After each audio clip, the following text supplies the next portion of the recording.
Sekali lagi selamat sahabat untuk kita semua. Jadi pada sahabat hari ini kita akan melanjutkan pembahasan sekolah sahabat kita dari buku Kerinduan Segala Zaman, chapter 12, The Temptation atau pencobaan. Jadi kita akan melanjutkan pembahasan kita dari sahabat lalu yang sudah dibawakan oleh Opopin.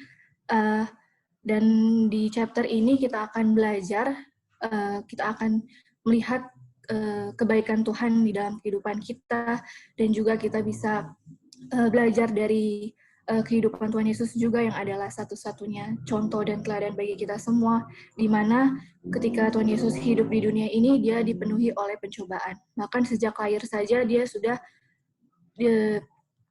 dicobai ya oleh setan. Dan disinilah kita belajar dari kehidupan Tuhan Yesus, bahwa Tuhan Yesus bisa menang sebagai 100% manusia, dan kita juga sebagai manusia bisa menang oleh kuasa dan pertolongan Tuhan.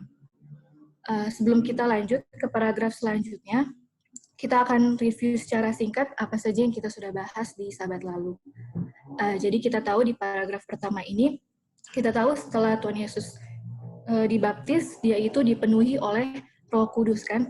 Tetapi seharusnya setelah Tuhan Yesus dibaptis, dia harusnya, kalau kita sudah pernah belajar dulu, setelah dia dibaptis, dia pergi untuk public ministry kan, karena Tuhan Yesus sudah berumur 30 tahun. Tetapi di sini dibilang Tuhan Yesus itu dipenuhi oleh Roh Kudus, dan Roh Kudus itu memimpin dia untuk pergi ke padang gurun. Dan di padang gurun itu ia tinggal 40 hari lamanya dicobai oleh iblis. Ia berada di sana di antara binatang-binatang liar. Selama di situ ia tidak makan apa-apa. Jadi kita tahu waktu di padang gurun, Tuhan Yesus itu berpuasa selama 40 hari lamanya, dan di sana dia itu berada di sekeliling binatang-binatang liar, dan di situ dia tidak makan apa-apa. Dan dia dicobai oleh iblis karena kita tahu bahwa disitulah iblis, setan pikir bahwa kesempatan dia untuk mencobai Tuhan Yesus yang di waktu yang paling pas. Dan di sini juga dibilang Tuhan Yesus itu dibawa oleh Roh Tuhan. Ia tidak mengundang penggodaan, ia pergi ke padang belantara untuk mengasingkan diri, untuk merenungkan tugas serta pekerjaannya. Jadi waktu di padang belantara ini Tuhan Yesus juga merenungkan tugas serta pekerjaannya kan, karena setelah dibaptis dia akan melakukan pekerjaan dan tugasnya untuk public ministry, untuk melayani orang miskin, orang sakit, dan orang yang membutuhkan dia. Tetapi Roh Kudus menuntun dia ke padang belantara, dan disinilah dia merenungkan tugas serta pekerjaannya. Dengan bagaimana di sini dibilang oleh berpuasa dan berdoa, ia harus mempersiapkan dirinya untuk jalan berlumuran darah yang mesti ditempuhnya. Jadi bagaimana ya kalau kita di posisi Tuhan Yesus, dia sudah tahu di depan dia akan memikul kayu salib untuk menebus dosa kita semua, dan sebagai manusia pasti kita merasa ketakutan dan benar-benar penuh dengan pergumulan ya. Dan disinilah Tuhan Yesus itu merenungkan dia punya tugas pekerjaannya dengan berpuasa dan berdoa. Dan ini juga ada satu kutipan yang kita ambil dari Review and Herald, pelajaran kita dulu, puasa yang bagaimana yang dipilih oleh Tuhan, dan bagaimana puasa Tuhan Yesus itu seperti apa. Jadi dibilang di sini, dalam puasa yang telah dipilih Tuhan, belas kasihan, kelembutan, dan kasih sayang akan dilakukan. Jadi puasa Tuhan Yesus itu bukan secara jasmani saja, tetapi secara rohani ya, kalau kita lihat di sini. Jadi berpuasa bukan hanya tidak makan, tapi di sini dibilang puasa yang telah dipilih Tuhan adalah dengan dengan belas kasihan, kelembutan, dan kasih sayang akan dilakukan. Mengapa ini puasa yang dipilih oleh Tuhan, dan mengapa dia berpuasa dan berdoa waktu di padang belantara ini? Karena seperti yang tadi sudah kita baca di paragraf pertama, dia itu kan seharusnya akan memulai public ministry-nya kan. Dan bagaimana kalau kita mau melakukan public ministry, tapi kita punya selfish itu masih ada gitu. Makanya di sini dibilang keserakahan itu harus disingkirkan, tetapi harus ada belas kasihan, kelembutan, dan kasih sayang itu harus ada di diri kita untuk melakukan tugas dan pekerjaan kita dalam pekerjaan Tuhan. Dan seperti juga di sini di pengalaman Tuhan Yesus, dia itu untuk public ministry itu benar-benar keserakahan dan selfish itu memang harus disingkirkan ya. semua otoritas dan pengaruh akan digunakan untuk membantu orang miskin dan tertindas. Jadi disinilah kita akan belajar pengalaman Tuhan Yesus waktu dia dicobai oleh setan, karena pengalaman yang dialami oleh Tuhan Yesus itu juga yang akan kita alami di zaman sekarang ini. Jadi dengan pengalaman ini kita bisa belajar bahwa teladan Tuhan Yesus itu bisa terjadi di dalam kehidupan kita sekarang ini. Selanjutnya di sini juga dibilang, setelah menggoda manusia kepada dosa, setan mengaku dunia ini sebagai miliknya, serta menyebut dirinya raja dunia ini. Mengapa? Karena setan pikir waktu dia berhasil menggodai Adam dan Hawa dan mereka jatuh dalam dosa, dia pikir, oh dia itu dia mengaku dunia ini miliknya kan, serta dia menyebut dirinya sebagai raja dunia ini. Makanya dia seperti itu karena dia pikir dia sudah berhasil untuk mengalahkan perkataan Tuhan Yesus ya, bahwa manusia itu bisa hidup tanpa dosa. Tapi dengan dia berhasil menggoda Adam dan Hawa, dia pikir dia itu akan menang dan juga dia menyebut dirinya sebagai raja dunia ini. Makanya di sini dibilang Kristus itu telah datang hendak membuktikan bahwa pengakuan setan itu tidak benar adanya. Sebagai anak manusia, Kristus akan bersikap setia kepada Bapa. Demikianlah akan ditunjukkan bahwa setan belum memperoleh kekuasaan yang sepenuhnya atas umat manusia dan bahwa pengakuan haknya atas dunia ini palsu adanya. Semua orang yang mengingini kelepasan dari kuasanya akan dibebaskan. Kerajaan yang telah dihilangkan oleh Adam karena dosa akan dipulihkan. Makanya di sini di padang belantara ini adalah kesempatan yang setan pikir akan berhasil untuk mencobai Tuhan dengan makanan ya, karena Tuhan Yesus kan berpuasa. Tetapi Tuhan itu datang sebagai 100% manusia, dia membuktikan bahwa pengakuan setan itu salah, itu palsu ya. Dan dia akan memulihkan kerajaan yang sudah dihilangkan oleh Adam karena dosa, sudah jatuh ke dalam dosa, dan Tuhan Yesus akan pulihkan. Di sini juga dibilang, setan itu telah mengetahui bahwa ia tidak berkuasa penuh atas dunia ini. Ada kelihatan di dalam manusia bekerjanya kuasa yang menentang kekuasaannya. Ia bertindak untuk memutuskan hubungan ini. Ia salah melukiskan tentang Bapa, serta salah menafsirkan upacara-upacara yang menunjuk kepada juru selamat itu. Manusia dituntun untuk takut akan Tuhan selaku pribadi yang suka melihat kebinasaan mereka. Jadi ini juga kita tahu bahwa nanti kita akan belajar ya, supaya lebih jelas lagi, bahwa setan itu selalu mengincar Tuhan Yesus ya, makanya dia nanti kita baca dia itu sangat gemetar, dia sangat takut ketika dia tahu juru selamat itu lahir. Karena apa? Karena juru selamat itulah Tuhan Yesus itu sendirilah yang akan membuat peperangan ini jadi setan itu menjadi kalah gitu, karena Tuhan Yesuslah yang akan memulihkan semua itu dan menyingkirkan pengakuan setan itu bahwa itu salah. Ketika sabda Tuhan yang tertulis diberikan, setan mempelajari nubuatan-nubuatan tentang kedatangan juru selamat. Dari generasi kepada generasi berikut, ia bekerja untuk membutakan orang terhadap segala nubuatan ini, supaya mereka menolak Kristus pada kedatangannya. Jadi kita bisa lihat di sini bahwa setan itu sangat dia akan melakukan apapun dengan segala cara agar dia bisa menang dan membuat manusia itu, umat Tuhan itu jatuh. Makanya dia juga belajar nubuatan, tetapi apakah sekarang ini banyak kan nubuatan yang salah kan? Itulah pekerjaan setan, di mana nubuatan-nubuatan yang harusnya kita pelajari, tapi setan gunakan supaya banyak yang menafsirkan nubuatan itu salah. Supaya kita bisa menolak Kristus pada kedatangannya. Inilah tipuan-tipuan setan yang akan kita pelajari supaya kita tidak bisa tertipu dan kita bisa melihat contoh Tuhan Yesus saat dia dicobai juga. Oke, apakah sampai sini ada yang memberikan tambahan atau tanggapan? Dipersilakan.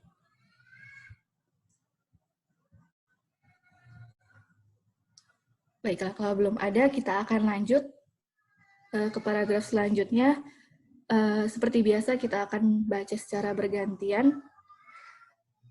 Apakah Kak Roy boleh baca, Kak? Oke, bisa. Pada kelahiran Yesus, setan tahu bahwa seorang telah datang dengan tugas ilahi untuk menggugat kekuasaannya. Ia gemetar ketika mendengar kabar malaikat yang menyaksikan kekuasaan raja yang baru lahir itu. Setan tahu betul kedudukan Kristus di surga sebagai kekasih Bapa. Perihal anak Bapa harus datang ke dunia ini selaku seorang manusia, memenuhi dia dengan keheranan dan ketakutan. Ia tidak sanggup menduga rahasia korban yang besar ini. Jiwanya yang mementingkan diri itu tidak dapat mengerti kasih serupa itu bagi umat yang terperdaya itu.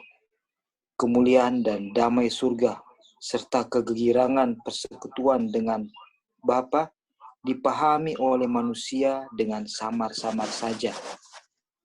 Akan tetapi semuanya itu diketahui benar oleh Lucifer, kerubium yang menaungi itu. Semenjak ia kehilangan surga, ia telah bertekad untuk membalas dendam oleh menyebabkan orang-orang lain turut dalam kejatuhannya itu.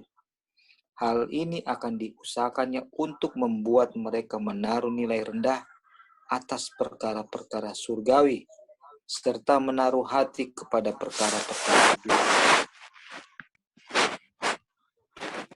Kak Roy, terima kasih. Apakah Kak Roy ada poin penting, Kak, yang boleh di-share?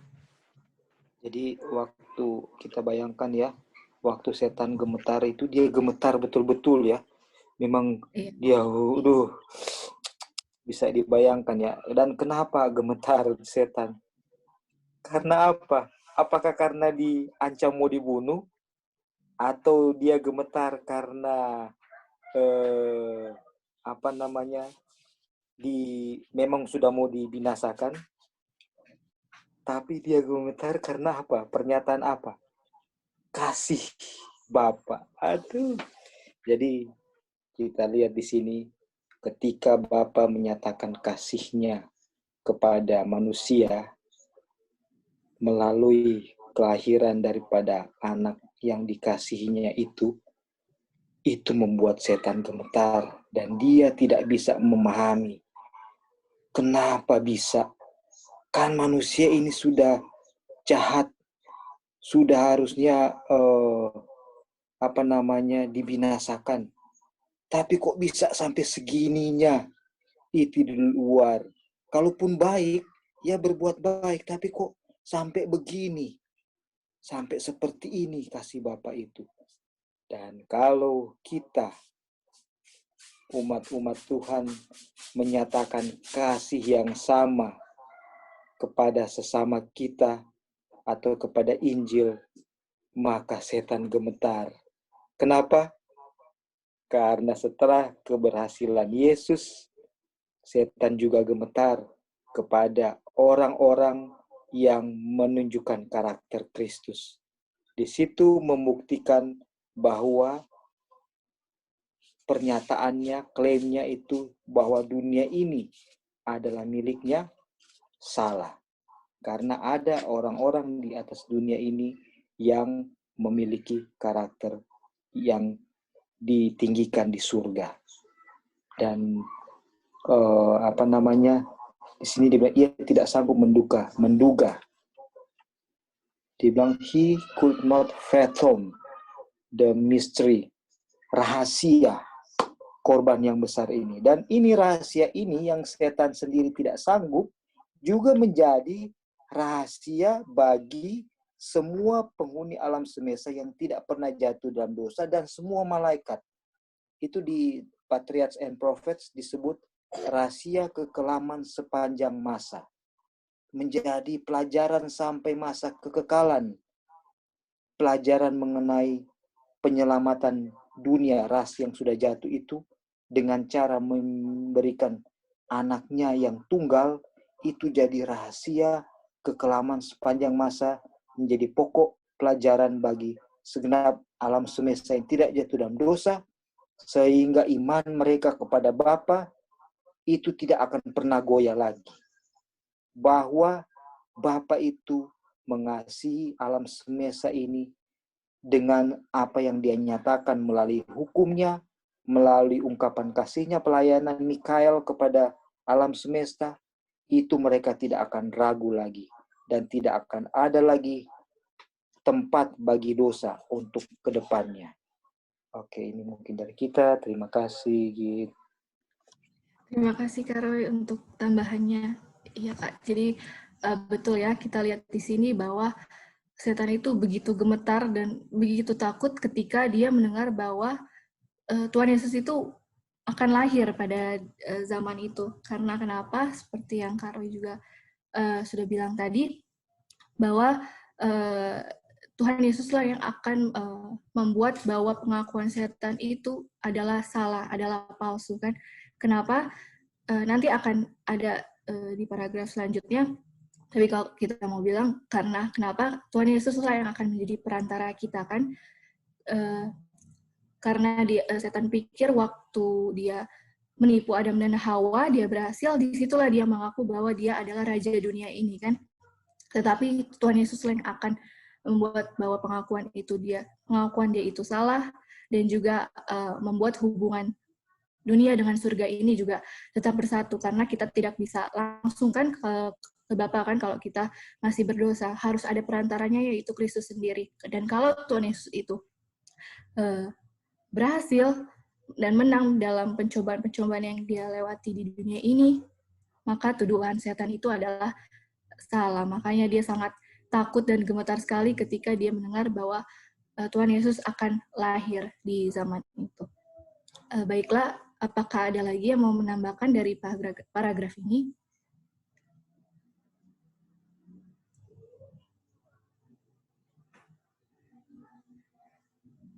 Baiklah, kalau belum ada, kita akan lanjut ke paragraf selanjutnya.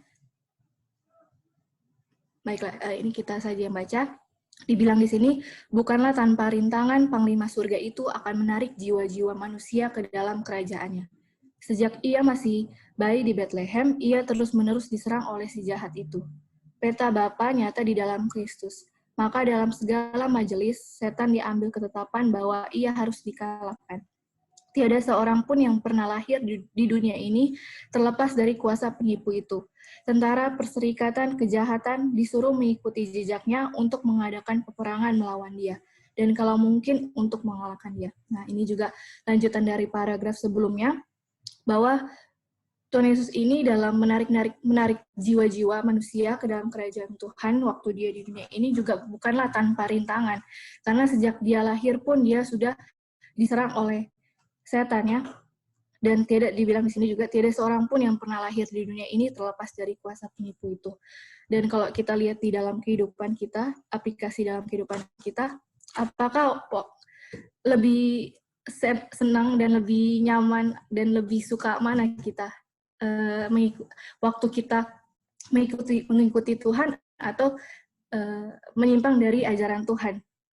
Kira-kira ada yang mau kasih pendapat? Kira-kira waktu mengikuti Tuhan, apakah jalannya mulus-mulus saja, atau ketika kita menyimpang dari Tuhan yang jalannya tidak mulus-mulus? Kalau kita lihat dari kutipan dan pengalaman Kristus sendiri, dia aja yang sebagai Tuhan dengan misinya itu sebenarnya masalahnya Tuhan Yesus di sini adalah misinya itu mau menyelamatkan dunia kan, dan setan nggak suka itu. Nah, jadi pengalaman Kristus sejak dia bayi, ujian-ujian, halangan-halangan, rintangan itu menjadi satu gambaran buat kita di mana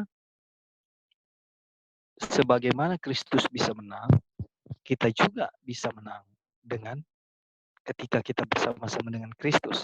Dan itu disuguhkan kepada kita jadi satu scene ya, jadi satu skenario-nya yang tertulis itu jadi satu pemandangan buat kita untuk melihat bahwa mau bersama-sama dengan Tuhan itu bukanlah satu hal yang mudah.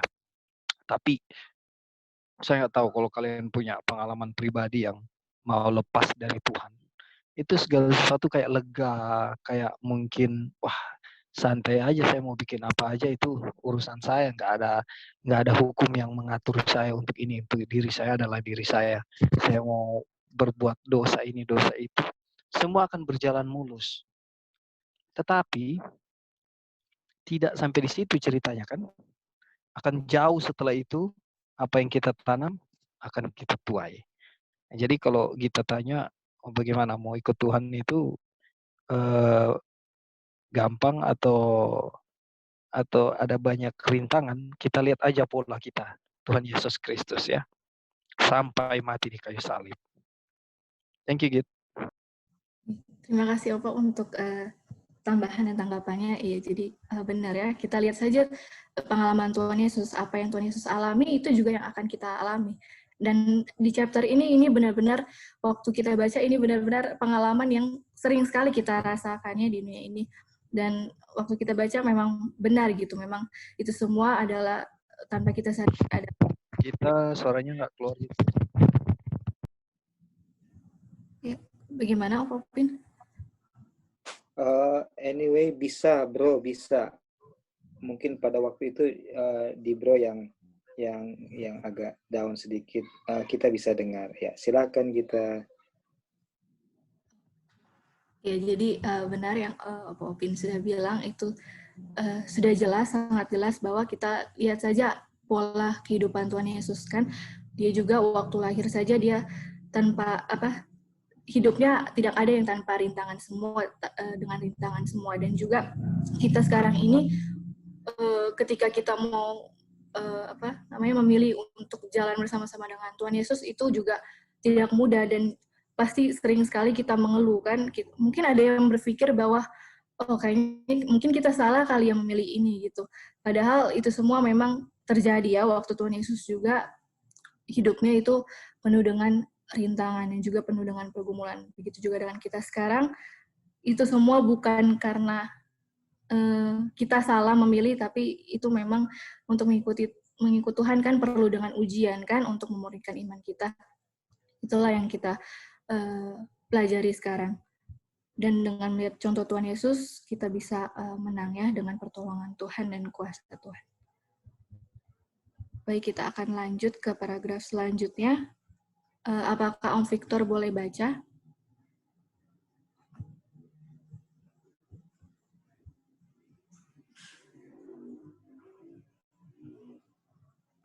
Halo Git, bisa dengar?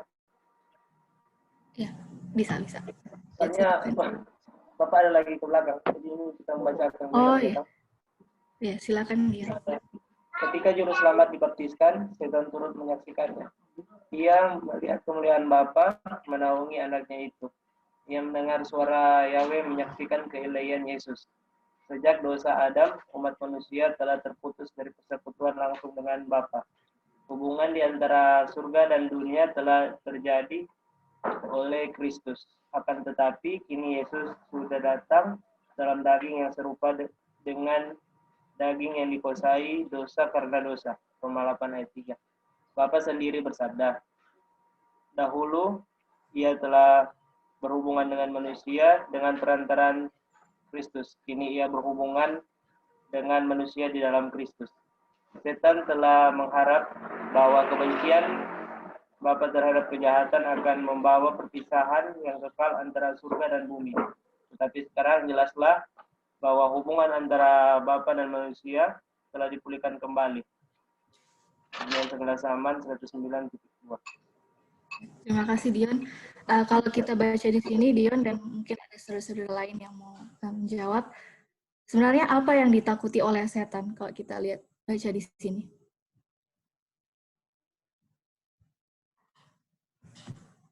Hubungan dipersatukan kembali ya, reconciliation ya, antara manusia berdosa dengan Tuhan ya. Iya, betul Kak. Ya, jadi kan di sebelumnya kan tadi kan dibilang bahwa setan itu mengakukan dirinya sebagai raja dunia kan, ketika dia berhasil membuat Adam dan Hawa jatuh, dia berpikir oh berarti disinilah disinilah titik kelemahan manusia. Oh, ternyata ini gitu. Dan dia berpikir dia sudah menguasai dunia ini kan. Dan disinilah Tuhan Yesus mau datang, makanya dia sangat takut sekali ketika Tuhan Yesus mau datang, karena dia tahu rencana Tuhan Yesus mau datang adalah untuk membuat bahwa tuduhan pengakuan setan itu salah. Dan ketika manusia jatuh dalam dosa, artinya hubungan kita dengan Bapa sudah terputus kan. Karena kan tidak bisa langsung ke Bapa kalau ada dosa. Tetapi Tuhan Yesus mau datang ke dunia ini untuk apa? Untuk memulihkan hubungan antara kita dengan Bapa melalui Kristus itu sendiri. Jadi disinilah kita bisa lihat ya bahwa setan itu sangat takut dan gemetar ketika dia mendengar bahwa juru selamat itu akan lahir ke dunia ini. Apakah dari paragraf ini ada saudara-saudara yang ingin menambahkan? Iya gitu ya. Jadi dimulai di Taman Eden ya, di Kejadian pasal 3 ayat 15 ya, kalau nggak salah. Ketika gospel pertama dikumandangkan, I will put enmity between you and this woman. Itu Injil pertama, dan enmity itu permusuhan antara ular dan wanita ini, ya kan? Dan itu direalisasikan oleh lahirnya Yesus. Kelahiran Yesus itu meletakkan permusuhan antara wanita dan the serpent, dan ular, dan keturunan wanita dan keturunan ular. Artinya Injil akan membuat manusia kembali bisa membenci dosa karena mengasihi Tuhan. Dan ketika manusia bisa melihat dosa, itu dosa, karena melihat karakter Tuhan dan mengasihi Tuhan, sehingga membenci dosa, inilah tujuan daripada Injil itu datang. Karena manusia begitu mengasihi dosa, sehingga nggak bisa lagi keluar dari kungkungan atau belenggu dosa. Dan ketika Yesus datang, proses yang sudah dimulai oleh memberikan pakaian dari kulit binatang kepada Adam dan Hawa, itu secara secara simbolis kan, di pembangunan di pemerintahan biasa ada simbolis. Sekarang sudah dijadikan mau dijadikan kenyataan oleh Tuhan. Dan inilah yang membuat setan ketakutan dan gemetar. Oke. Terima kasih. Ya, terima kasih Kak Roy untuk tambahannya. Dan kita lihat di sini bahwa waktu setan berhasil membuat Adam dan Hawa itu jatuh dalam dosa melawan apa, Kak? Makan dan minuman kan, Kak? Iya. Iya, makanya dia tahu bahwa Tuhan Yesus padang belantara dan akan berpuasa, disitulah dia pikir, ini kesempatan. Pasti berhasil gitu, karena dia berpikir sudah berhasil kepada keturunan Adam. Waduh, Adam kepada Adam dan keturunan Adam, iya. Iya, dan waktu Adam dan Hawa di situ kan keadaannya belum ada dosa kan, Kak? Pengaruhnya belum ada dosa. Tapi waktu zaman Tuhan Yesus sudah ada dosa, makanya yakin sekali, ini sudah orang manusia akan lebih mudah gitu untuk menjatuhkan Tuhan Yesus. Betul. Itu penekanan yang itu sekali ya, karena Adam dan Hawa saja yang masih begitu segar bugar, pikiran jernih, akal sehat, pertimbangan yang begitu baik, tapi bisa memutuskan untuk melanggar atau menyangkal Tuhan. Bagaimana dengan manusia, dan juga Yesus yang lahir dengan kecenderungannya Adam setelah jatuh dalam dosa kan? Pasti dia sangat confident. Iya benar. Iya Kak, dia sangat percaya diri sekali. Dan sekaranglah ini puji Tuhan sekali pelajaran ini, karena ini sekaranglah yang akan terjadi juga di dalam kehidupan kita kan, dan sangat berhubungan sekali dengan pelajaran kita tadi yang sudah dibawakan oleh Kak Roy. Bahwa selera makan itulah yang akan diserang setan benar-benar di zaman sekarang ini. Karena ya dengan pengalaman dulu Adam dan Hawa jatuh, dia juga berpikir bahwa kita akan bisa jatuh dengan diserang dalam hal jasmani. Baiklah, sampai di sini apakah ada lagi yang ingin menambahkan?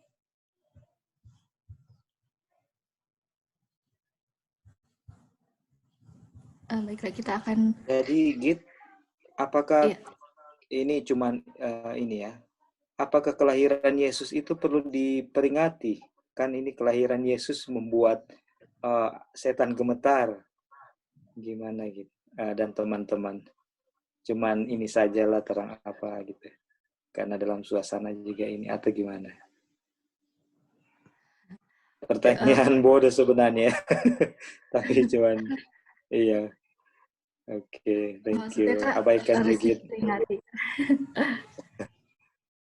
Ya, mungkin ada saudara-saudara lain yang ingin menjawab pertanyaan Kak Roy. Apakah kelahiran Tuhan Yesus itu perlu diperingati? Halo? Silakan Antisus. Ya,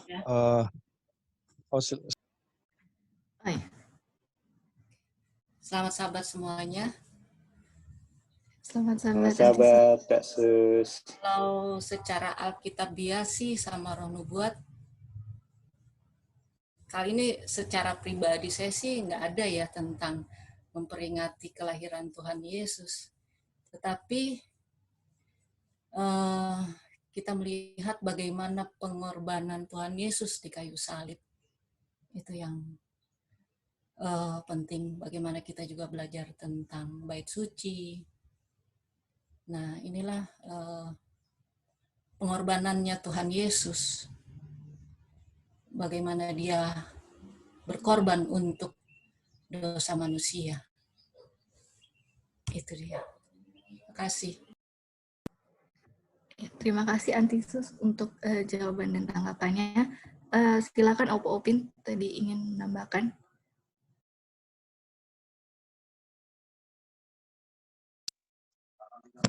Waktu di upper room terjadi perjamuan dan Tuhan bilang kau akan memperingati ini sampai aku datang ya.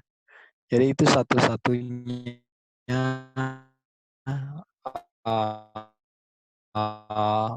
perjamuan adalah satu-satunya memperingati. Dan dalam kehidupan kita sehari-hari yang perlu kita peringati itu kan kata dasarnya ingat. Yang perlu kita ingat adalah apa yang tadi Kak Sus uraikan ya. Bagaimana pengorbanan Kristus. Dan kita tahu bahwa bertahun-tahun lamanya kita bergelut dengan perdebatan tentang 25 Desember, apakah layak kita rayakan. Dan kita tahu juga bagian dari saudara-saudara kita banyak yang merayakannya. Nah, di dalam hal ini kita ada di posisi yang Roh Nubuat dan Alkitab ungkapkan ya. Dan kita mengamini itu dan kita mempercayai itu. Jadi adapun dengan saudara-saudara yang masih merayakan dan yang mau merayakan memiliki pertanggungjawaban masing-masing ya. Dan untuk kita yang sudah mengerti dan tahu adalah bagaimana fokus yang Tuhan ingin dan pelajaran yang penting yang harus kita tahu bagaimana saya bisa diselamatkan dan dengan uraian-uraiannya ya. Itu yang paling penting menjelang waktu penutupan sejarah dunia ini yang sudah sangat dekat ya. Jadi hikmat yang Tuhan berikan, mana yang kita harus bisa memilah-milah, mana yang penting untuk bisa kita lakukan ya. Karena kalau lihat dari pengalaman, di waktu-waktu perayaan seperti ini yang keluar energi yang keluar begitu banyak sampai sakit. uang yang keluar begitu banyak sampai berhutang sana sini, dan suasana foya-foya yang terjadi, banyak yang kecelakaan, banyak yang masuk rumah sakit, banyak yang mabuk, banyak yang mati karena selisih paham. Semua itu terjadi di suasana perayaan ini. Dan apalagi kita orang Manado udah lihat suasana ini sangat kental sekali terjadi dari tahun ke tahun. Nah, pertanyaannya, apakah semua ini memuliakan Tuhan? Itu kita kembali kepada masing-masing untuk dijawab. Thank you. Thank you Opin dan Atisus yang sudah memberikan tanggapan. Apakah Kak Roy sudah jelas Kak jawabannya Kak? Iya, puji Tuhan. Jadi kematian Yesus yang diingat, dan caranya adalah melalui perjamuan kudus, minum cawan anggur dan makan roti tidak beragi. Ya, thank you. Tuhan, terima kasih Kak Roy untuk tambahannya. Apakah ada lagi yang mau ingin menambahkan sebelum kita lanjut?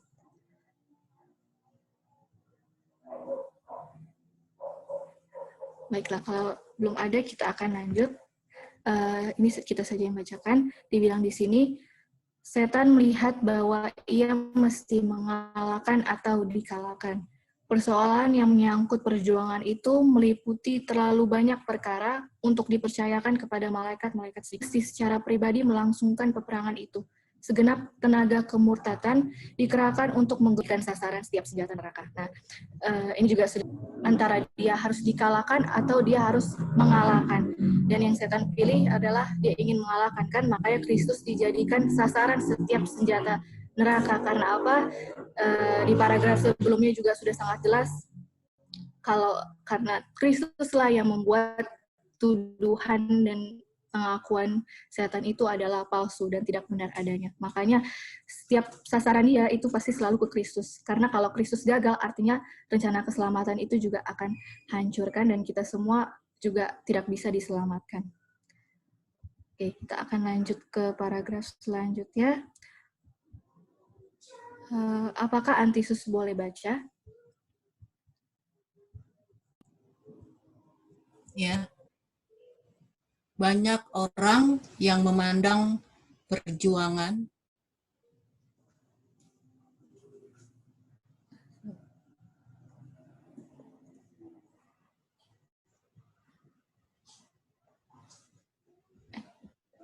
Ya, silakan Anti.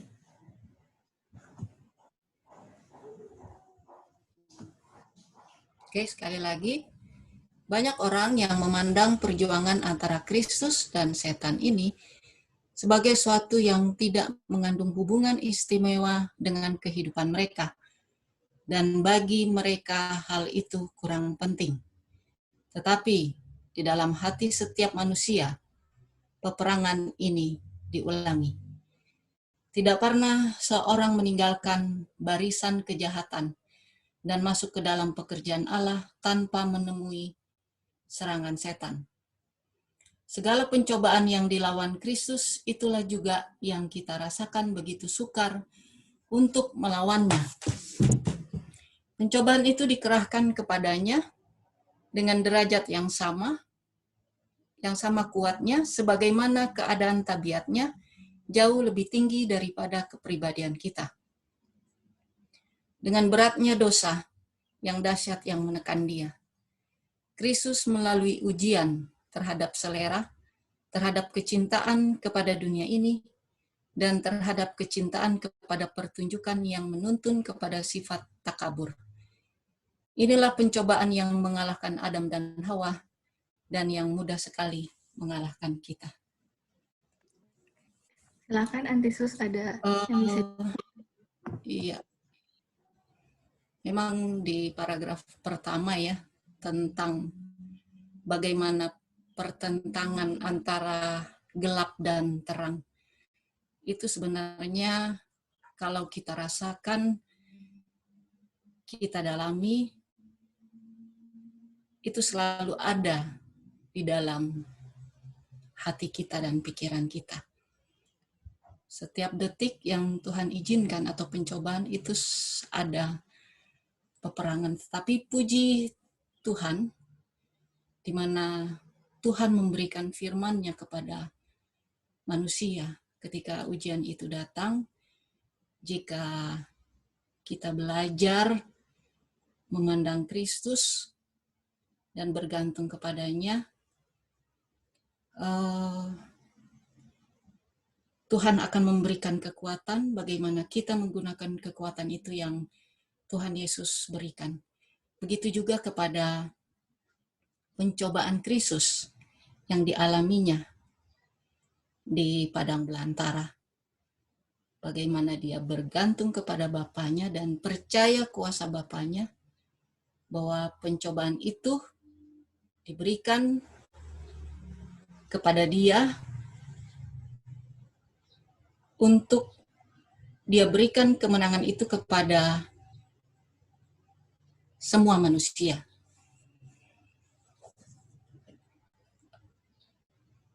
Begitu juga pengalaman tentang Adam dan Hawa yang di Taman Eden.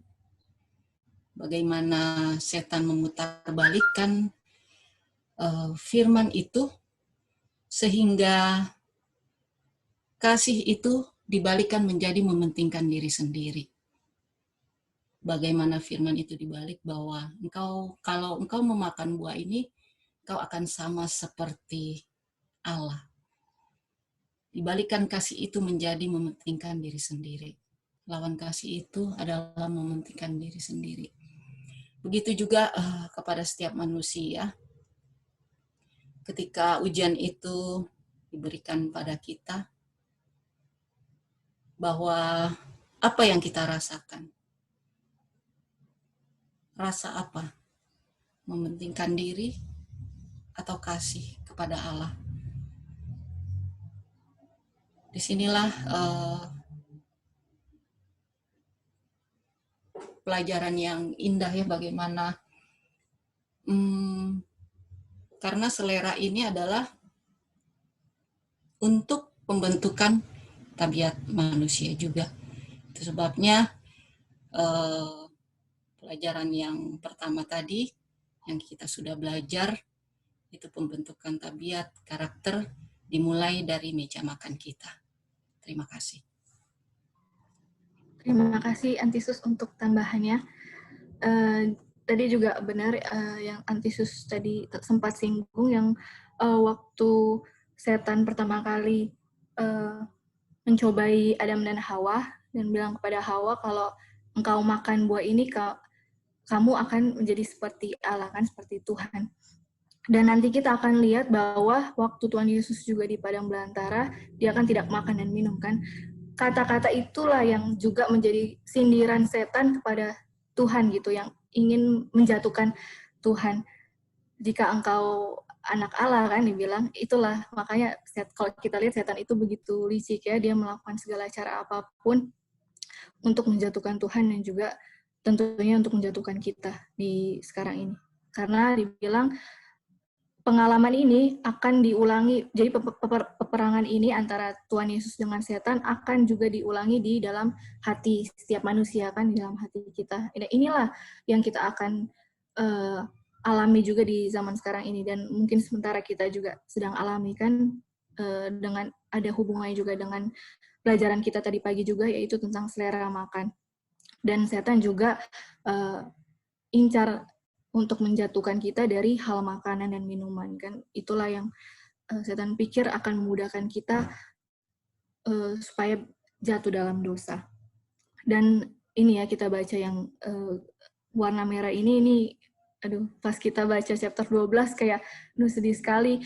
Dibilang banyak orang yang memandang perjuangan antara Kristus dan setan ini sebagai sesuatu yang tidak mengandung hubungan istimewa dengan kehidupan mereka.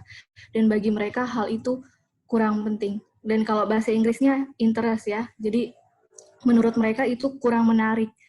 Kalau kita sudah baca chapter 12 ini kayak, aduh sedih banget, padahal apa yang perjuangan Tuhan Yesus ini, peperangan yang Tuhan Yesus hadapi dengan setan ini adalah merupakan harusnya suatu istimewa, dan puji Tuhan kita, maksudnya puji Tuhan Tuhan Yesus itu ada dan bisa menang ya, karena Tuhan Yesus juga sebagai manusia, dia merasakan apa yang kita rasakan, itu sangat dia juga merasakan banyak dan tertekan dan banyak sekali pergumulan yang dirasakan juga pada saat itu. Tapi waktu kita baca ini, banyak orang dan pastinya di zaman ini, dan ini juga merupakan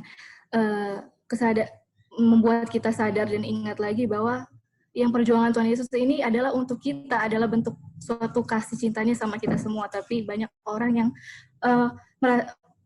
menganggap bahwa ini semua bukan hal yang istimewa di dalam kehidupan mereka. Dan juga bagi mereka ini adalah hal yang kurang menarik ya. Padahal apa yang Tuhan Yesus lakukan itu semua karena dia kasih cintanya kepada kita. Dan di sini dibilang juga, tidak pernah seseorang meninggalkan barisan kejahatan dan masuk ke dalam pekerjaan Tuhan tanpa menemui serangan setan. Ini juga tadi juga kita sudah baca, dan di sini diulang lagi, diingatkan lagi, dan apa yang Tuhan Yesus rasakan juga ini, untuk masuk ke dalam pekerjaan Tuhan itu tidak ada tanpa serangan setan ya. Dan dalam pergumulan juga kita juga banyak sekali tipuan-tipuan setan yang tanpa kita sadari ya di dalam kehidupan kita ini. Dan dibilang di sini, pencobaan itu dikerahkan kepadanya dengan derajat yang sama kuatnya, sebagaimana keadaan tabiatnya jauh lebih tinggi daripada kepribadian kita. Jadi pencobaan Tuhan Yesus itu yang dicobai oleh setan itu sama derajatnya dengan kita juga sekarang ini, tapi bedanya adalah keadaan tabiat Tuhan Yesus itu jauh lebih tinggi dari kepribadian kita, makanya Tuhan Yesus bisa menang. Dan bagaimana tabiatnya bisa jauh lebih tinggi dan dia bisa menang? Tentunya kalau kita baca nanti di kutipan paling bawah, dia itu bisa menang oleh karena apa? Komunion dengan Tuhan kan, dia selalu berhubungan dengan Bapanya, dia selalu merenungkan dan juga selalu bergantung dengan firman Bapanya. Makanya Tuhan Yesus itu bisa menang. Dan disinilah sekarang kita belajar di mana pencobaan yang kita hadapi di zaman sekarang ini, kita bisa menang melawan itu semua dengan pertolongan Tuhan, dengan teladan yang Tuhan sudah berikan pada waktu dia di dunia ini. Baiklah, sampai di sini apakah ada saudara-saudara yang ingin menambahkan? Kalau gitu bisa dengar? Silakan Kak Lali, bisa Kak? Saya bisa ya, oke. Kira bisa jelas ya, nggak putus-putus ya gitu ya? Iya Kak, jelas Kak. Oh ya, oke. Jadi ini kita mau tambahkan sedikit. Jadi ini setan dan menyatakan ingin atau mau perang kan dengan Kristus. Ini ada peperangan. Jadi kalau perang itu, kalau orang nado bilang baku habis kalau habis ya. Jadi istilahnya kalau mau perang itu, kalau bukan saya yang mati, kamu yang mati. Istilahnya gitu ya. Jadi ada sesuatu yang kalah. Jadi di awal-awal tadi dibilang ketika Yesus datang ke dunia ini, setan gemetar kan? Kenapa setan gemetar? Di sini kita bisa lihat ternyata yang bikin setan gemetar karena ini akan ada hubungan lagi antara Tuhan dan manusia. Setan tahu bahwa dia tidak akan pernah menang dengan Tuhan. Dia cuma bisa menang dengan manusia. Contohnya dia bisa kalahkan Adam dan Hawa kan waktu itu. Dan sekarang Yesus datang sebagai manusia, dengan ada kemungkinan dia juga bisa kalahkan Yesus sebagaimana dia kalahkan Adam dan Hawa. Kalau misalnya waktu itu Yesus datang sebagai Tuhan, otomatis dia nggak akan sekali-sekali ada keinginan untuk mencoba Tuhan kan. Jadi ini Yesus ini memang betul-betul manusia, makanya setan coba untuk goda kan. Jadi kenapa yang kita kasih merah ini juga, kenapa itu penting bagi saya kan? Itu kan peperangan Kristus dengan setan, kok apa hubungannya dengan keselamatan saya? Ini keselamatannya ini hubungan sekali dengan yang kita baru bahas yang perkabaran malaikat ketiga, di mana kenapa setan gemetar ketika Kristus datang? Karena Kristus adalah contoh satu-satunya di mana ada Tuhan di dalam dia, sehingga dia bisa kalahkan setan. Jadi dia punya contoh kan, sebelum Yesus itu manusia kan jatuh-jatuh terus. Jatuh terus. Nah, cuman di zaman Yesus inilah manusia yang tidak pernah jatuh. Cuma Yesus adalah manusia yang tidak pernah jatuh. Kenapa? Karena ada Tuhan kan. Makanya ini akan menjadi contoh untuk manusia-manusia setelah Yesus, bagaimana supaya mereka nggak jatuh, di mana setan nggak bisa kalahkan. Karena ada Tuhan kan di dalam dia. Jadi ini manusia ini, eh, jadi kenapa ini pencobaan-pencobaan ada? Karena sebagaimana waktu Adam dan Hawa, bagaimana caranya supaya memutuskan hubungan antara manusia dan Tuhan dengan berdosa kan? Dan dosa apa yang jatuh? Ini yang dosa yang dicoba kepada Yesus terhadap selera, kecintaan kepada dunia, dan kepada kecintaan terhadap pertunjukan. Itu yang last of the eyes, last of the pride of itu semua yang akan dicoba-coba ke kita. Karena 3 hal itulah yang akan membuat hubungan Tuhan dan manusia terputus. Di mana Tuhan tidak bisa tinggal di dalam manusia. Karena dia punya inti, kunci kalau Tuhan tinggal di dalam manusia, sama dengan 104 itu, punya metrai, atau kita sudah bahas, punya nama Tuhan itu, tidak bisa dikalahkan. Dan itu sama seperti Yesus, tidak bisa dikalahkan karena ada Tuhan di dalam pikiran mereka. Itulah yang akan menjadi contoh. Dan setan tahu kalau ada Tuhan di dalam kita, dia nggak bisa kalahkan. Makanya dia gemetar. Makanya ini coba, bagus sekali ya ketika mau baca hubungan ini. Memang itulah salah satunya yang dulu kita mau benci dosa, cuma bisa ada Tuhan dalam diri kita. Dan itu sudah dicontohkan dengan Yesus. Makanya setan gemetar ketika Yesus datang sebagai contoh yang hidup untuk manusia waktu itu. Ya, itu aja gitu. Terima kasih.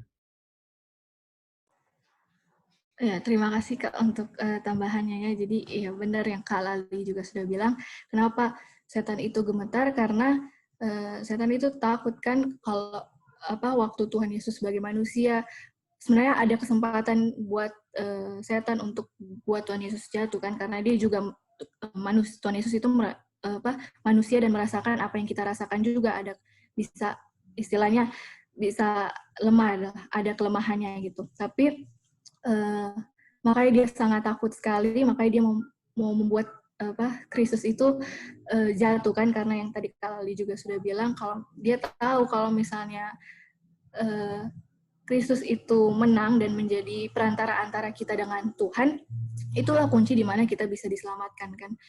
Makanya tidak heran juga pekabaran righteousness by faith itu yang adalah kunci di mana Tuhan Yesus yang bekerja di dalam diri kita bisa menang.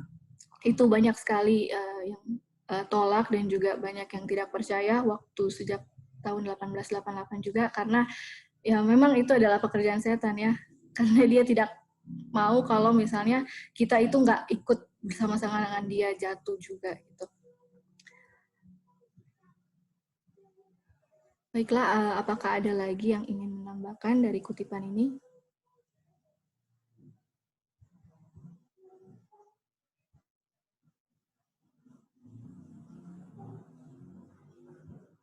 Oke, kalau belum ada, apakah Kak Lali boleh baca Kak paragraf selanjutnya? Oke. Belum lihat Git, kita pakai screen belum kelihatan. Ya, oke, sudah. Dari setan ya.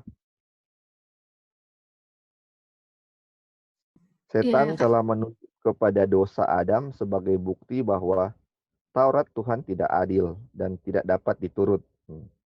Di dalam kemanusiaan kita, Kristus harus menebus kegagalan Adam. Tetapi ketika Adam diserang oleh penggoda itu dahulu, belum ada pengaruh dosa padanya.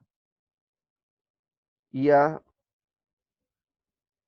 hidup dalam kekuatan kemanusiaan yang sempurna, memiliki kemanusiaan yang sempurna, memiliki kekuatan pikiran dan tubuh yang penuh. Ia dikelilingi dengan segala kemuliaan Eden dan dalam persekutuan sehari-hari dengan makhluk-makhluk surga. Bukannya demikian halnya waktu Yesus masuk ke padang belantara untuk berhadapan dengan setan. 4.000 tahun lamanya bangsa telah merosot dalam kekuatan tubuh, dalam kuasa pikiran dan dalam nilai akhlak. Dan Kristus mengenakan kepadanya segala kelemahan umat manusia yang telah merosot itu. Hanya demikian ia dapat menolong manusia dari jurang kemerosotannya yang sedalam-dalamnya. Iya, Ya, silakan Kak. ya, jadi ini gitu waktu Adam dan Hawa dicobai. Jadi ini istilahnya Adam dan Hawa belum pernah merasakan enaknya dosa kan. Istilahnya belum ada dorongan untuk mau berdosa. Jadi kalau misalnya mau kita tahu kan misalnya contoh makanan enak apalah yang dulu kita pernah makan. Dan tentu ada godaan kan untuk makan lagi itu kan. Aduh, kita pernah rasa enak sekali. Tapi di Adam dan Hawa nggak pernah merasakan hal itu karena mereka nggak pernah merasakan halnya dosa. Jadi masih sempurna tubuh mereka nggak pernah makan makanan daging dan apapun, semuanya sehat. Jadi istilahnya pikirannya fresh. Mereka mengerti karakter Tuhan. Pokoknya ini dia bilang ini namanya sempurna ya, sempurna. Cuman kok setan bisa masuk ya di mereka? Karena ini Tuhan, makanya ada suatu kuasa di manusia, yaitu kuasa memilih yang Tuhan tempatkan supaya bisa memilih mana yang mereka kehendaki. Makanya ini satu-satunya kuasa yang setan gunakan, suatu kuasa yang ada di manusia, yang setan peralat untuk manusia bisa jatuh ya. Nah ini mau dibandingkan dengan Yesus, di mana keadaannya sudah berdosa, dia punya, jadi kenapa kan kita tahu kan Yesus nggak pernah makan yang tak sehat kan, tetapi kita tahu ini kan dia dibuahi oleh manusia, bukan dibuahi, dilahirkan oleh manusia, jadi kecenderungan manusia itu kan dosa itu bisa turun temurun, jadi dia punya kecenderungan dosa sudah ada kepada Yesus, dan dia punya mental atau dia punya kekuatan tubuh sudah merosot seperti dia bilang ini kan. Bayangkan sudah 4.000 tahun manusia semakin merosot, dan di zaman Yesus itu dia bilang sudah jauh ya dia punya merosot.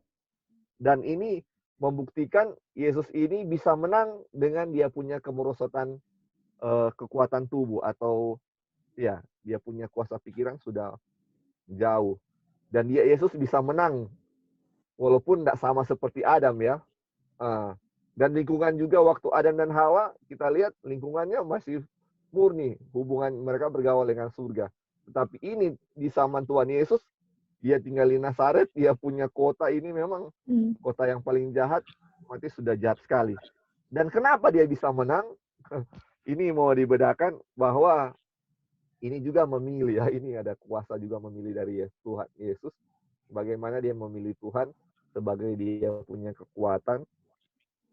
Kalau kita lihat dia kan dia selalu setiap pagi dia mau minta Tuhan kekuatan baru.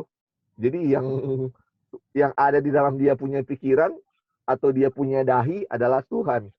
Makanya dia bisa menang, dia punya godaan walaupun secara manusia sebenarnya dia nggak mampu dibandingkan dengan Adam dan Hawa ya. Mungkin itu yang coba akan di paragraf ini.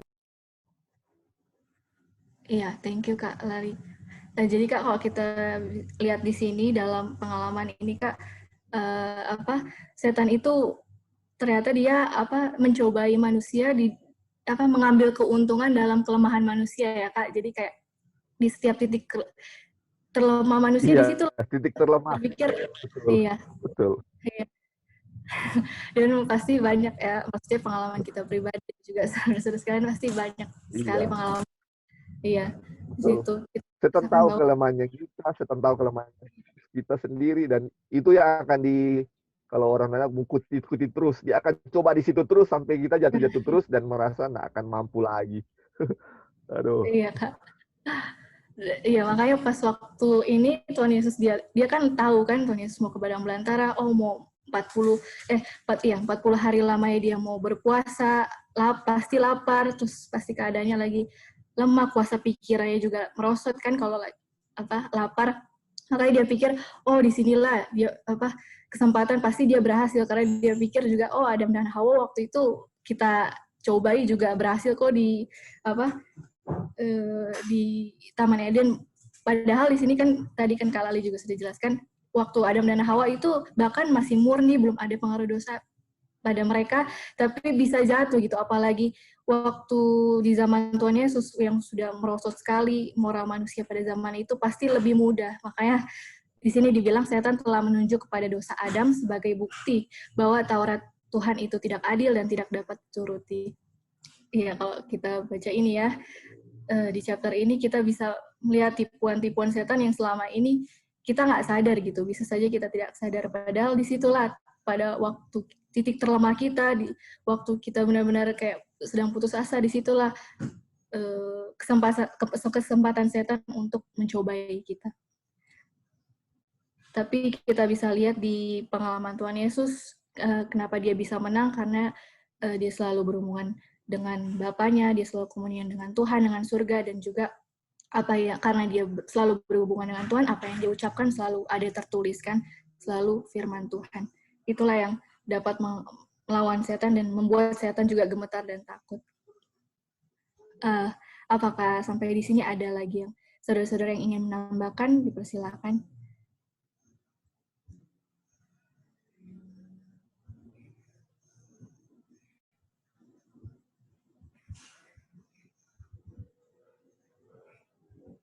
Baiklah, kalau belum ada, apakah Kak Wanda boleh baca, Kak? Bisa gitu. Iya, Kak. Yang banyak orang ya. Iya, Kak. Oke. Banyak orang mengatakan bahwa mustahil Kristus dikalahkan oleh pencobaan. Kalau begitu, ia tidak dapat ditempatkan pada kedudukan Adam. Mustahil ia dapat memperoleh kemenangan yang tidak dapat diperoleh Adam.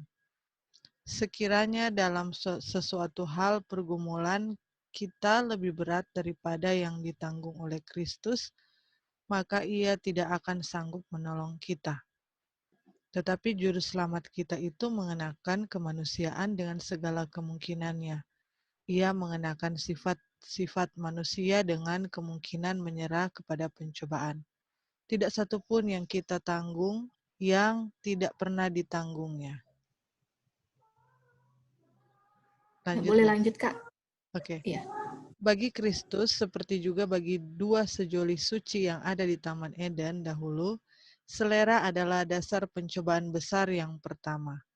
Justru di mana kebiasaan itu telah dimulai, disitulah pekerjaan penebusan kita mesti mulai. Sebagaimana Adam jatuh oleh pemanjaan selera, demikian juga oleh penyangkalan selera, Kristus mesti menang. Dan setelah berpuasa 40 hari dan 40 malam, akhirnya laparlah Yesus. Lalu datanglah si pencoba itu dan berkata kepadanya, "Jika engkau anak Bapa, perintahkanlah supaya batu-batu ini menjadi roti." Tetapi Yesus menjawab, "Ada tertulis, manusia hidup bukan dari roti saja, tetapi dari setiap firman yang keluar dari mulut Tuhan." Mulut Bapa. Ya, silakan, Kak. Wanda, ada poin penting, Kak, yang boleh di-share dari dua kutipan ini, Kak? Ya, jadi dari yang pertama ini kita lihat ya, Tuhan Yesus itu kan dibilang dicobai dari segala macam titik ya. Jadi Tuhan kita itu turut merasakan apa yang kita rasakan, dan dia sebagai manusia 100%, dia sudah buktikan dia menang. Dan dibilang kan Tuhan Yesus dicobai di in all point kan, makanya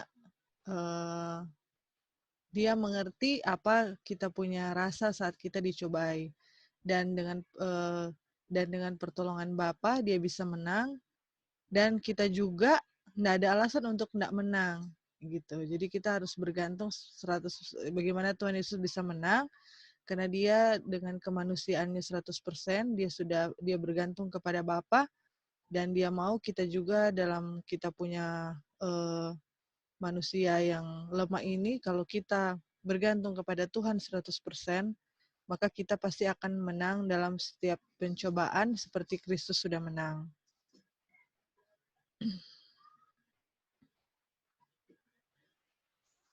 Oke, itu yang bagian atas. Jadi dibilang juga di sini adalah selera adalah dasar pencobaan besar yang pertama kan. Jadi mereka Adam dan Hawa ini diuji dari selera. Hawa ya diuji dari selera. Dan bagaimana Adam jatuh oleh pemanjaan selera, demikian juga oleh penyangkalan selera Kristus mesti menang. Jadi kalau dulu Adam jatuh karena pemanjaan selera dan Tuhan Yesus dengan dia punya 100% manusia, dia sudah buktikan bahwa dia menang oleh selera. Walaupun dia sudah diuji, dicobai oleh setan, kita tahu ya bagaimana kita semua pasti pernah merasakan lapar yang tak terbendung kan. Apalagi sudah beraktivitas harian, lapar, haus. Terus tiba-tiba ada sesuatu, cepat sekali kita mau begitu ada krisis, cepat sekali karena dalam keadaan lapar tuh cepat sekali orang mau jatuh gitu.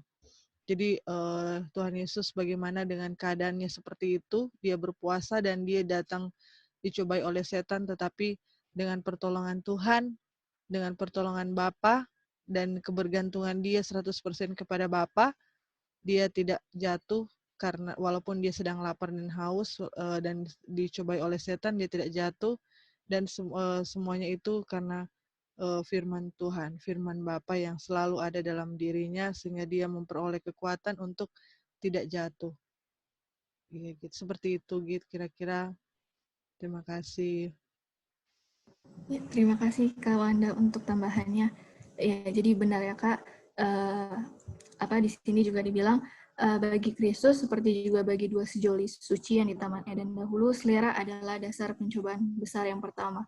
Dan Tuhan Yesus juga merasakan kan pencobaan itu, dia juga mengenakan kemanusiaan, merasakan apa yang kita rasakan, tetapi dia bisa dan dia juga tidak suatu pun yang kita tanggung yang tidak pernah ditanggungnya. Semua yang kita rasakan Tuhan Yesus juga sudah menanggung dan sudah merasakannya. Tetapi Tuhan Yesus itu bisa berhasil karena apa? Karena dia selalu bergantungkan kepada Bapaknya dan selalu mengandalkan Tuhan dan selalu berkomunion dengan Tuhan. Dan ini di sini dibilang waktu akhirnya laparlah Tuhan Yesus waktu dia berpuasa 40 hari dan 40 malam. Dan apa yang dikatakan oleh setan, oleh iblis, dia bilang begini, jika engkau anak Bapa, perintahkanlah supaya batu-batu ini menjadi roti. Tapi Yesus menjawab, ada tertulis manusia hidup bukan dari roti saja, tetapi dari setiap firman yang keluar dari mulut Bapa. Kalau kita lihat dari sini, di perkataan iblis ini, kata-kata apa, kalimat apa yang benar-benar menyindir Tuhan Yesus dan juga mengandung ketidakpercayaan. Jika engkau anak Bapa.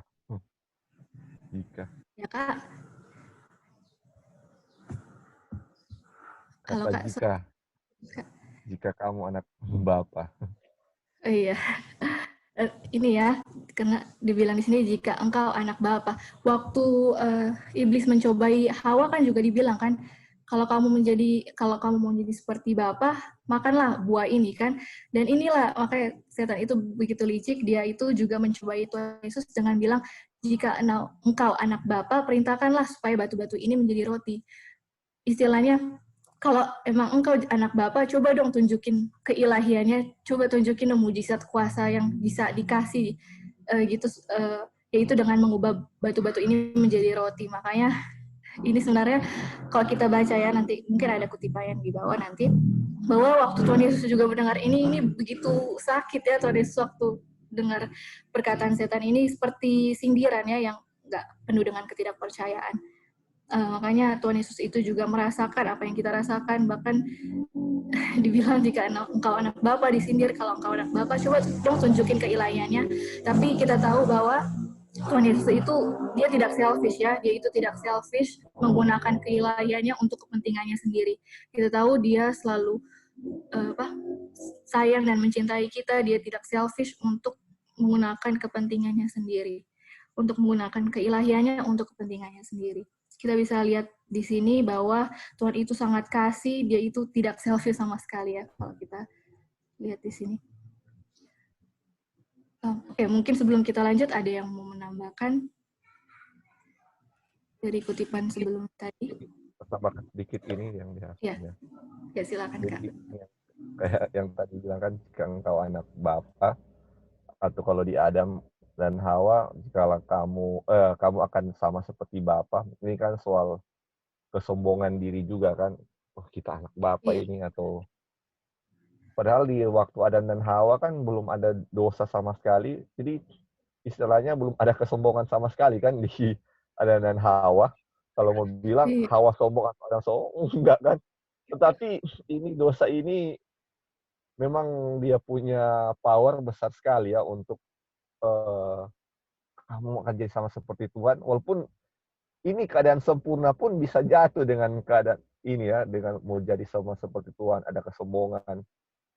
Atau sama waktu iblis juga, waktu Lucifer di surga, dia kan juga ingin sama seperti Tuhan kan. Oh, dia mulai ada cemburu itu, cemburu ini walaupun cemburu ini walaupun dalam keadaan sempurna akan bisa rasakan itu. Kalau tidak ada Bapa. Makanya kan kutipan yang lalu kita baca di Third Angel Message yang atau George bilang, bagaimana kalau kita memiliki semua yang Tuhan miliki dan kita tidak memiliki pikiran Tuhan? Jadi sama dengan Adam dan Hawa memiliki semuanya, Lucifer memiliki yang semua Tuhan miliki, tetapi memiliki pikiran Tuhan akan jatuh. Walaupun keadaan tubuh sempurna. Dan dibandingkan dengan Tuhan Yesus, dia punya keadaan tubuh yang kalau mau bilang kan sudah tidak sempurna, sudah merosot, dia punya fisik. Tetapi kalau ada Tuhan, dia bisa sempurna dan dia bisa sempurna ya dalam, atau kita bisa lihat bisa menang dalam cobaan kalau ada Tuhan di dalam pikiran. Makanya ini kenapa penting sekali Tuhan Yesus punya contoh di mana kembali lagi kita bilang bahwa Tuhan ada di dalam pikiran. Makanya ini pelajaran juga cocok dengan tadi pagi tentang makanan, ini juga tentang makanan. Jadi match ya.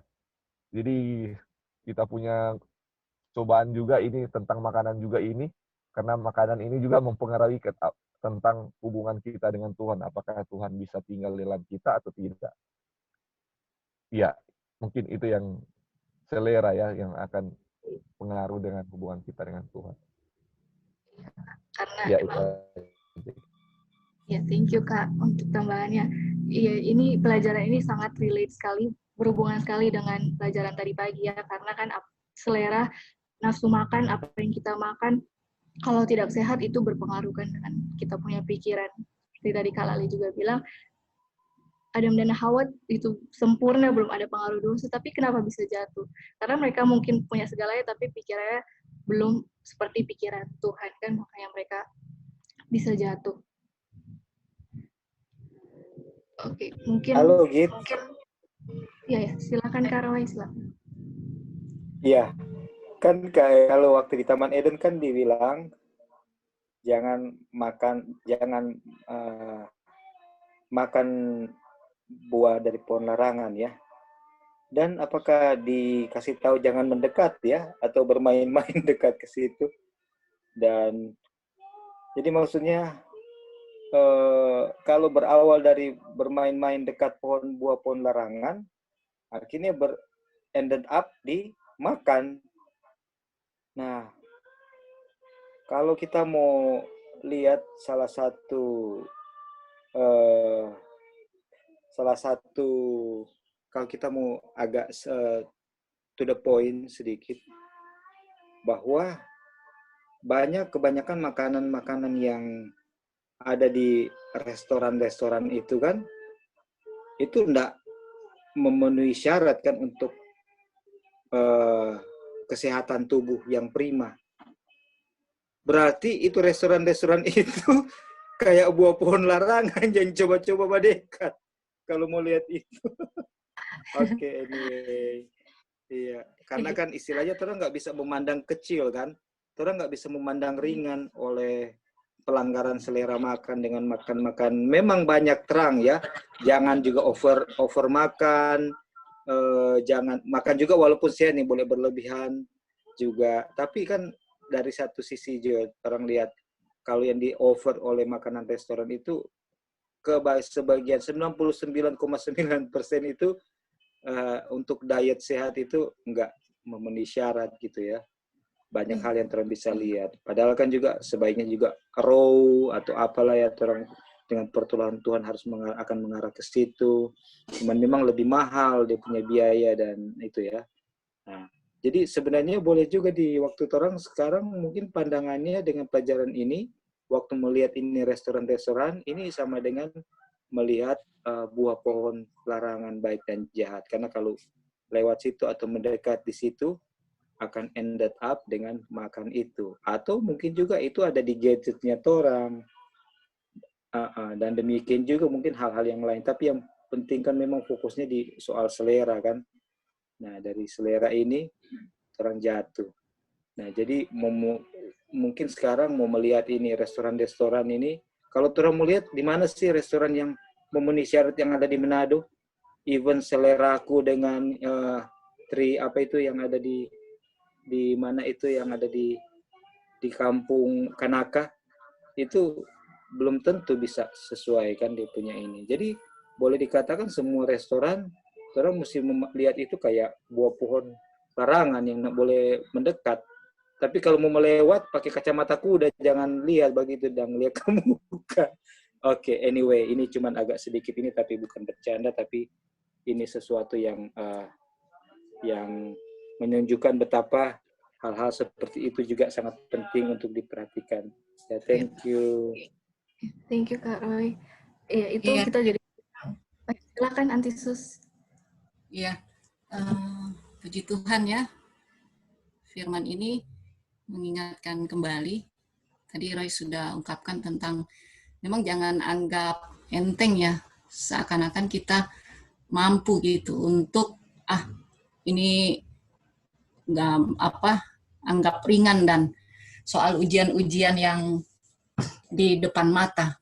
Tetapi kita menganggap ringan, disitulah kita jatuh karena ada satu kesombongan dan setan tahu gitu. Ketika kita menganggap enteng, dia akan uji lagi sampai kita mau jatuh. Dan satu hal yang saya lihat di sini, jika engkau anak Allah. Nah, kata jika engkau anak Allah ini adalah satu kompetisi ya. Kompetisi di mana manusia ini sifatnya mau menang, mau cari kemenangan, mau dilihat orang bahwa siapa saya. Saya adalah seseorang yang bisa, yang jago, yang mampu. Nah, disinilah setan menguji kedagingan Yesus, begitu juga kita diuji tentang kompetisi. Bahwa saya harus bisa menang. Dan ini satu peringatan secara pribadi saya, bahwa ketika kata-kata itu disampaikan, kita dengar, apakah kata-kata ini mengandung kompetisi? Kalau sudah mengandung kompetisi, pastinya daging terkorek, dan disitulah kita jatuh. Biarlah pelajaran ini mengingatkan kita kembali bahwa itu sebabnya Tuhan Yesus seperti anak muda yang orang kaya kan, yang hukum ke-10, keinginan-keinginan. Nah, ketika keinginan itu ada, pastinya kita sudah melanggar hukum yang pertama. Jangan ada Allah lain di hadapanku. Dan jangan ada dua Tuhan di dalam hati dan pikiran kita. Terima kasih. Puji Tuhan, terima kasih Antisus dan Kak Roy yang sudah menambahkannya. Tadi kita mau menanggapi sedikit juga yang tadi Kak Roy sempat singgung tentang restoran. Jadi teringat pelajaran yang Kak Lali pernah bawakan juga di chapter sebelum pelajaran tadi pagi. Memang kalau itu semua karena selera ya. Istilahnya padahal ada makanan di rumah, tapi kenapa masih mau cari makanan di restoran itu? Ya, jadi memang itu juga menjadi teguran dan juga mengingatkan kita lagi bahwa itu semua karena kita punya selera gitu. Dan ini menambahkan juga yang jika engkau anak Bapa, di sini memang kata sindirannya yang setan keluarkan, jika engkau anak Bapa, coba berikan mujizat, ubahkan batu-batu ini menjadi roti. Nah, kalau saja Kristus misalkan dia keluarkan, dia punya sifat keilahiannya, dia mengubah batu-batu itu menjadi roti, artinya gagal kan rencana keselamatan itu. Karena kenapa? Karena artinya setan menang gitu. Jadi sebagai kita manusia yang 100%, artinya kita tidak bisa benar-benar bisa sempurna, tidak ada dosa. Tapi karena Tuhan Yesus menang dan dia tidak tidak melakukan sifat keilahiannya dan benar-benar dia sebagai 100% manusia, disitulah yang menjatuhkan tuduhan setan itu. Jadi puji Tuhan juga dengan pelajaran ini, dengan pengalaman Tuhan Yesus ini benar-benar pengalaman kita juga yang sangat berarti ya, menjadi suatu contoh dan teladan kita di zaman sekarang ini, apalagi memang hal makanan itulah yang benar-benar diserang setan dalam zaman sekarang ini. Karena kalau sudah diserang dengan hal makanan, hal kerohanian pun kita akan berpengaruh. Oke, satu kutipan lagi, ini kita bacakan saja karena waktunya juga sudah over. Di sini dibilang, sejak zaman Adam hingga zaman Kristus, pemanjaan diri sendiri telah memperbesar kuasa selera dan hawa nafsu, hingga mempunyai kuasa yang hampir tidak terbatas. Demikianlah manusia merosot dan diserang penyakit, dan dengan tenaga mereka sendiri, mustahil bagi mereka mengatasinya. Demi kepentingan manusia, Kristus menang oleh menanggung ujian yang paling berat. Untuk kepentingan kita, ia menjalankan pengendalian diri sendiri yang lebih kuat daripada kelaparan atau maut. Maka dalam kemenangan pertama ini, terlibat segala persoalan lain yang berhubungan dengan segenap pergumulan kita dengan kuasa kegelapan. Ya, jadi di sini juga diingatkan lagi bahwa kita punya kuasa selera dan hawa nafsu itu yang kita manjakan, kita ladenin istilahnya. Itu bukan karena salah Tuhan ya, jangan mempersalahkan Tuhan, karena kita sakit itu karena kita sendiri yang tidak menurut. Dan kenapa kita tidak menurut? Karena kita mengatasinya dengan tenaga kita sendiri dan tidak bergantung kepada Bapa. Dan dibilang di sini, demi kepentingan manusia, Kristus itu menang oleh menanggung ujian yang paling berat. Jadi dengan pengalaman ini kita bisa lihat kasih cinta Tuhan Yesus, kebaikan Tuhan Yesus yang benar-benar luar biasa di dalam kehidupan kita, karena dalam setiap kehidupannya tidak ada yang tidak dipenuhi oleh cobaannya, dan dia melakukan semua itu bukan untuk kepentingannya sendiri, bahkan dia juga tidak mengeluarkan sifat keilahiannya bukan untuk kepentingannya sendiri, tapi itu semua dia lakukan untuk kita semua, karena dia punya kasih cintanya kepada kita semua. Jadi dalam pelajaran ini dan juga sangat berhubungan dengan pelajaran kita tadi pagi, bahwa biarlah kita selalu bergantung dan mengandalkan Tuhan dalam segala hal, karena Tuhanlah satu-satunya contoh dan teladan kita. Dan bagaimana melakukannya itu, yaitu dengan berkomunikasi dengan Tuhan setiap hari, dimanapun kita berada, selalu meminta kekuatan kepada Tuhan. Jika ada cobaan, tanya Tuhan dan berdoa, kan ya, seperti pelajaran kita lalu, righteousness by faith juga, minta Tuhan supaya bekerja di dalam diri kita, supaya Tuhan Yesuslah yang melakukannya di dalam diri kita. Oke, mungkin sampai di sini. Sebelum kita tutup, ada saudara-saudara yang ingin menambahkan, dipersilakan.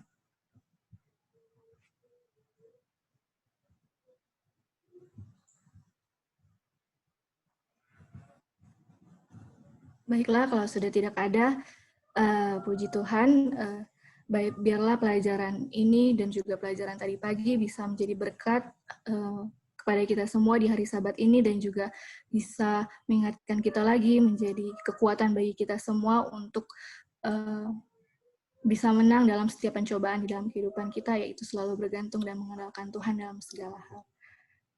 Kita akan tutup, saya bawakan dalam nama Tuhan Yesus, amin.